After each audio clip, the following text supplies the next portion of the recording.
On va laisser cela ici. Ils ne se vendront pas. Tu vas au marché lundi et tu verras ce qui se passe. Oui, j'ai vu les mêmes là-bas. Najib Bachiri a invité plusieurs paysans à s'installer sur ses terres. Les récoltes et les revenus de cette ferme solidaire sont répartis équitablement entre toutes les familles. Comme une évidence.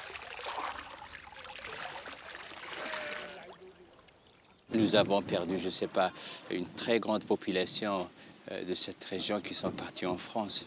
Et maintenant, il y a la main-d'œuvre qui vient d'autres villes. Mais là, pour vraiment essayer de garder au moins une population ici, c'est le seul moyen vraiment de les garder, de travailler en solidaire. Travail solidaire, ferme biologique, commerce équitable. Le domaine de Najib est celui de l'engagement militant. Sa région, le Rif, garde la réputation d'une terre d'insoumission. Depuis les années 20, plusieurs révoltes contre le pouvoir ont embrasé les montagnes. Le royaume s'est toujours méfié de sa province du Nord-Est. Hassan II avait débuté son règne en réprimant les manifestations de Rifins. Les années 50, le gouvernement a été complètement brutal ici dans les Rifs. Il y avait une coupure entre le Rif et le reste du Maroc. C'était en fait une sorte de punition collective, évidemment menée par le gouvernement marocain à l'époque. Pendant longtemps, le Rif a été oublié, écarté des plans d'investissement et des routes touristiques.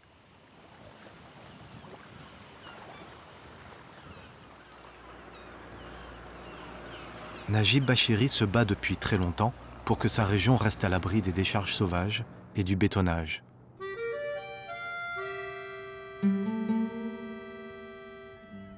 Celui qu'un grand magazine a classé comme un des 100 Marocains qui font bouger le pays, lutte tous les jours avec l'association qu'il a créée. Une fidélité à ses racines familiales. Ma grand-mère toujours me disait attention, surtout parce que là, à la ferme, il y avait des lacs, il y avait de l'eau partout. Et elle me disait toujours, surtout, il ne faut pas polluer l'eau, parce que vous n'êtes pas le seul qui utilise cette eau. Il y a d'autres êtres humains. Et ce qui est amusant, il me disait surtout, il ne faut pas nager à 4 heures le soir, parce qu'il y a d'autres individus dans l'eau qui veulent vraiment profiter de ce temps-là. Alors il ne faut pas nager. Il y a d'autres espèces qui en fait partagent avec nous cet environnement. Alors j'ai appris peut-être ça de ma grand-mère. Parmi les lieux oubliés du Rif, Najib s'intéresse à une étonnante petite mer. Marchika, la plus grande lagune au sud de la Méditerranée. 112 km² d'une eau tranquille, bordée par des pâturages. Les familles sont rares sur le mince ruban de sable qui sépare les deux mers. Quelques moutons, beaucoup d'escargots. Mais la vie est ailleurs. Elle grouille au fond des eaux peu profondes. 400 barques ballottent sur la petite mer et retirent tous les jours des provisions de petites crevettes, les langoustinos. Une pêche familiale que ce seul mot résume et qui résonne d'une rive à l'autre de Marchika. Agostino.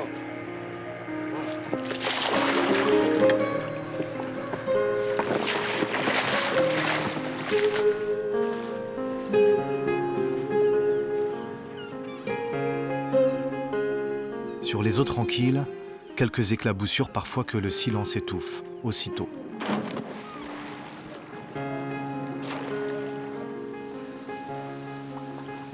La santé d'une lagune se lit dans le ciel en comptant régulièrement les oiseaux. Barek, l'ornithologue, accompagne Najib sur les dunes 2 fois par an.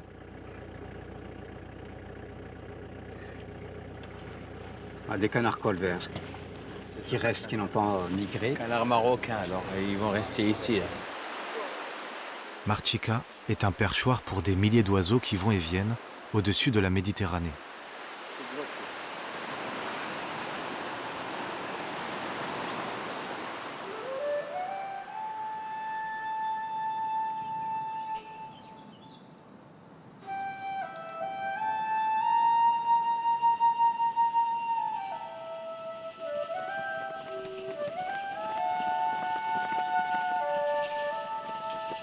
Najib Mbarek dénombre moins de flamants roses. C'est flagrant. Les oiseaux partagent les crevettes de la lagune avec les hommes. Et pour les pêcheurs aussi, le butin est plus maigre. Vous prenez du poisson? Il n'y en a pas comme avant, non? Non, il y en a moins. Ah, il y en a moins. Et pourquoi il y en a moins? Pourquoi? Salam. Il n'y a aucune organisation sur la mer. Pas de règles de pêche.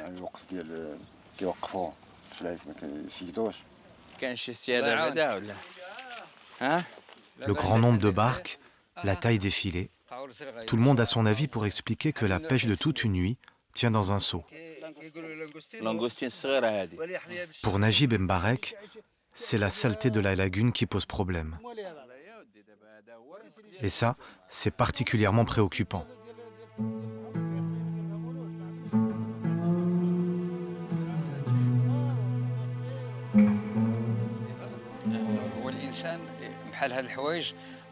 Tes biens et les biens des autres ici viennent de la mer.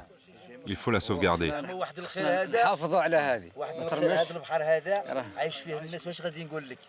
Qu'est-ce que je peux te dire? Ici, on ne possède qu'une chose, c'est cette mer.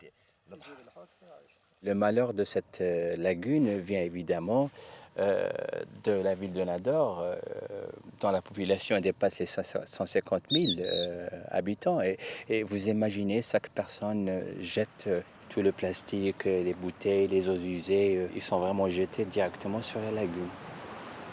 Nador, c'est la grande ville d'en face. Le petit port d'autrefois s'est transformé en une immense cité. Une ville aux airs de stations balnéaires, les pieds dans l'eau. C'est juste une impression. On vient à Nador pour travailler. La plupart des habitants d'origine ont émigré en Europe. Une nouvelle population est venue de l'arrière-pays trouver un petit boulot. Pour découvrir un angle de vue sur la lagune et sur la ville, le bureau de Mohamed Awassar est un véritable observatoire.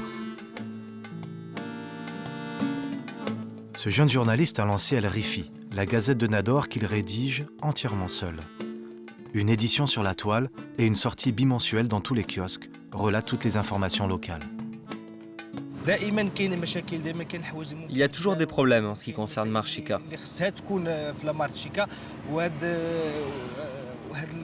Mais il y a quand même des gens qui s'en préoccupent, qui sont attachés. Et moi, ça me motive pour trouver des informations. Tout ce qui peut faire évoluer la situation. C'est nouveau. Des habitants se réunissent à Nador pour faire bouger les choses. Des fonctionnaires, des cadres, que Mohamed rencontre pour la première fois. Si on pouvait se lever le matin sans avoir ces odeurs désagréables, ce serait déjà une victoire. Chaque Marocain produit 700 grammes. Oui, 700 grammes de déchets par jour. Alors que pour Nador, ça dépasse le kilo par jour, et pas personne. Et pendant l'été, ça double. Oui, exactement, parce qu'il y a les vacanciers en plus. La moyenne, c'est plus que la moyenne. Non, c'est plus que la moyenne nationale. Il n'y a pas si longtemps, le vendeur de lait venait et on allait chercher son lait avec son propre récipient. Aujourd'hui, il y a une dizaine de sachets plastiques quand on achète du lait. Un pour l'emballage, un pour le transporter, un autre pour ne pas percer le premier.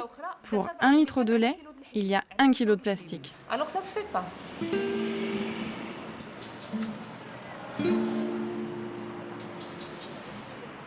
À Nador, l'argent ne manque pas pour les investissements immobiliers et le commerce. La ville est dopée par une économie informelle qui repose sur 2 frontières. L'enclave espagnole de Melilla borde la lagune à l'ouest.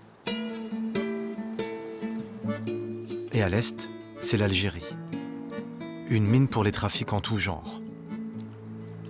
La lagune n'a jamais bénéficié d'un dirham d'investissement. Pire, elle a plutôt servi de dépotoir et son panorama n'est qu'une vague promotion pour un hôtel jamais construit. Il y a un problème avec les coquillages à Melilla. Tu peux m'envoyer des éléments supplémentaires, les résumés de presse du ministère de la Santé? Pour vérifier ce genre d'infos sur Marchika, il faut vraiment chercher partout. Alors là, je ne sais pas ce que je vais trouver. 17 cas d'hépatite A ont été recensés à Melilla, une intoxication due aux coquillages pêchés dans la lagune. Rien d'étonnant pour Mohamed. Des égouts se déversent directement dans la petite mer. À ce jour, les analyses faites sur l'eau n'ont jamais été rendues publiques. La seule entreprise aquacole de la lagune a fermé ses portes depuis 3 ans. L'Institut de recherche halieutique qui prélève régulièrement l'eau de Marchica ne communique pas. Mais Mohamed a ses entrées.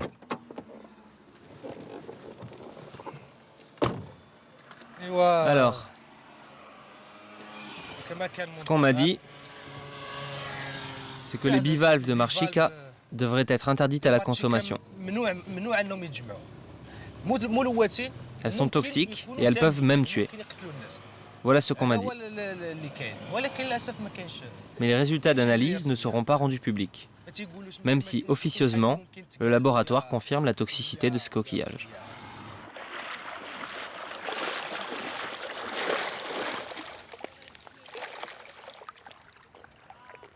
L'information ne vient pas jusqu'ici.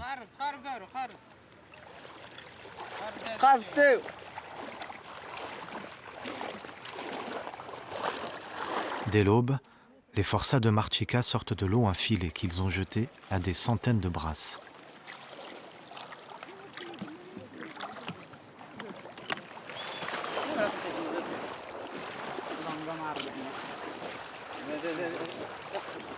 Quatre paires de bras pour une toute petite pêche et plusieurs familles à nourrir dans un village, derrière la brume.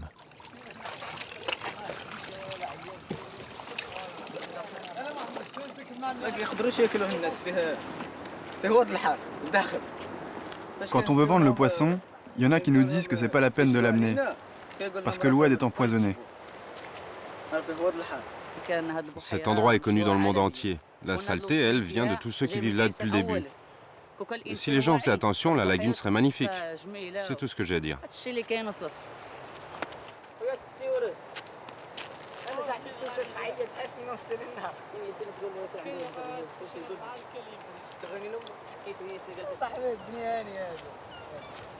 Des plaies sur le rivage, Najib Bachiri en remarque de plus en plus.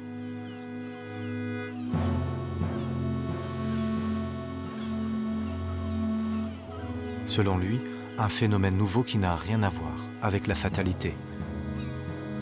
Là, avant, il y avait la pensée de groupe. Et la pensée de groupe engendrait d'autres actions qui mènent vers une protection durable. Alors déjà, cette notion de l'écologie, de la préservation et la protection de ce qui est écologique et environnemental existait avant. Mais notre problème, notre forme de vie, notre mode de vie commence à changer parce que nous avons hérité ce qui est vraiment totalement individuel. L'individualisme maintenant s'installe au Maroc et c'est l'ennemi numéro 1 de l'écologie.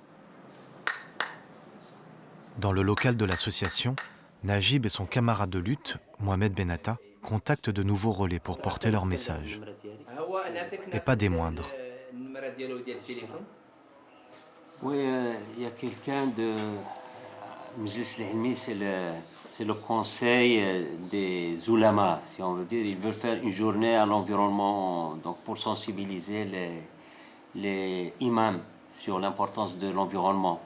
Et puisque nous ne pouvons pas vraiment contacter tout le monde, parfois on essaye d'utiliser la mosquée à travers les gens qui prêchent durant les vendredis pour vraiment passer notre message environnemental. Quelque chose est en train de changer sur la lagune.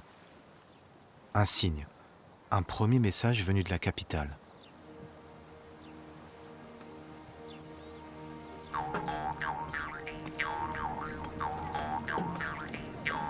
L'entreprise de nettoyage a démarré.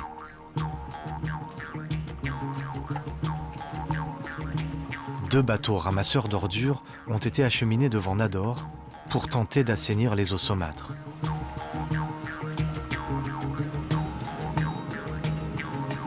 La collecte se fait à la surface, sous un amas d'algues proliférantes.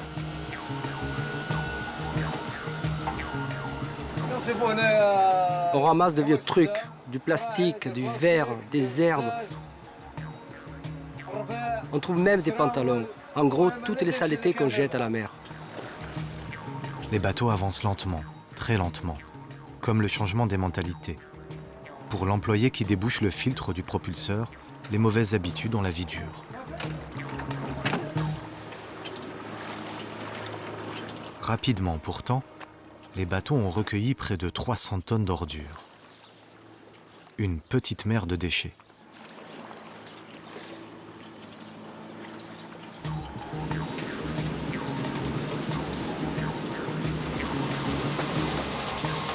Les plages de la lagune sont retournées, griffées et lissées. Des milliards de dirhams sont consacrés à ces travaux qui s'annoncent gigantesques. Le promoteur, c'est l'État, ou plutôt le Palais du Roi représenté par Saïd Zarou. Et les gens commencent à devenir plus sensibles. Ils voyaient cette lagune très polluée et juste après, ils voient des équipes qui sont venues, qui commencent à nettoyer, des bateaux pélicans qui nettoient les plans d'eau, etc. Pour le président du projet Marchik Ahmed, ce sera un chantier unique au Maroc pour remettre la région à l'heure du pays, et bien au-delà. Le projet doit être validé par le roi avant d'être présenté officiellement à la presse. Marchika, notre lagune, notre petite mer, est une lagune qui a été très polluée durant de longues années et aujourd'hui, nous voulons la transformer. C'est une initiative royale, donc on veut la transformer en une perle de la Méditerranée. Une zone extraordinaire, une zone qui rayonne sur la Méditerranée, malgré son passé. Les concepteurs de Marchik Ahmed prévoient la construction d'une station d'épuration ultramoderne, le nettoyage total des berges et le renouvellement de l'eau de la lagune grâce à l'ouverture de passes avec la Méditerranée. On ne veut pas reconstruire la Costa del Sol ici. Donc c'est pour ça qu'on a pensé à des cités d'abord séparées, à cette cité sur la lagune. Vous savez, sur 64 km de périmètre de la lagune, on peut construire des centaines de projets. Là, on a voulu construire 7 projets aménagés, pensés, réfléchis, respectant le développement durable. Énergie renouvelable, éco-construction, recyclage des déchets et des eaux usées et interdiction des voitures sur le ruban de sable.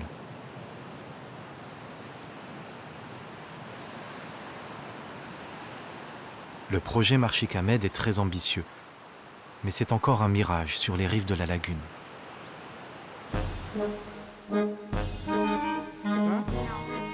Pour l'instant, personne n'a encore vu les plans, alors autour de la petite mer, comme ces lycéens de Nador, chacun imagine ce qu'il peut, le meilleur ou même le pire.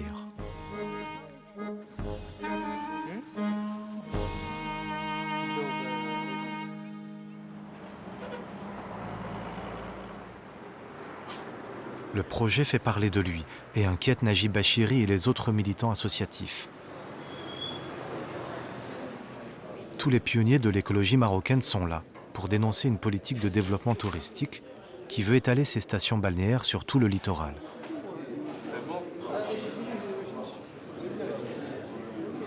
Dans le Maroc d'aujourd'hui, des citoyens n'hésitent plus à critiquer un projet voulu par le roi et prennent publiquement la parole pour demander des garanties.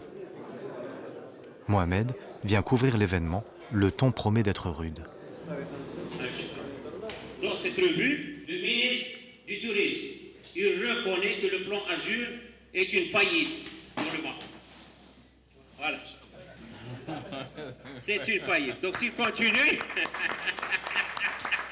eh bien ça va être la même chose pour la lagune.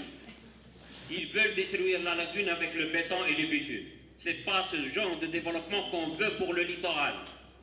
On veut un développement raisonnable, harmonieux, qui profite à l'intérêt général, à la masse, aux citoyens marocains, et garder notre nature, garder notre patrimoine naturel pour les générations à venir.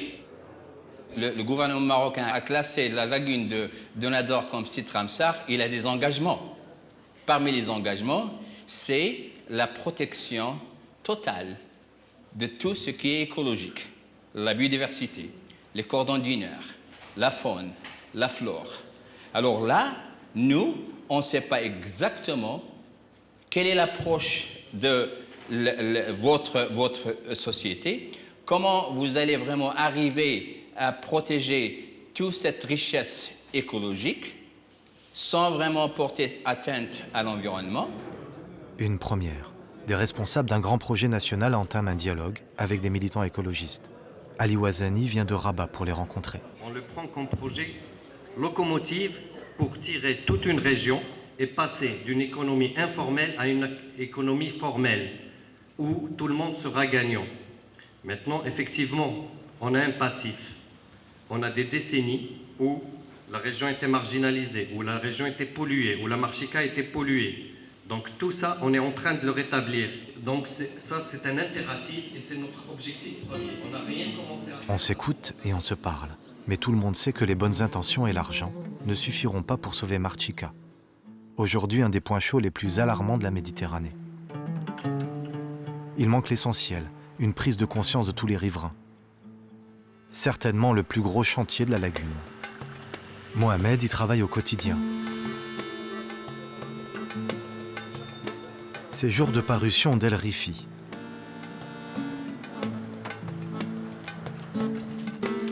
Petite vérification avec les premiers exemplaires sortis des presses.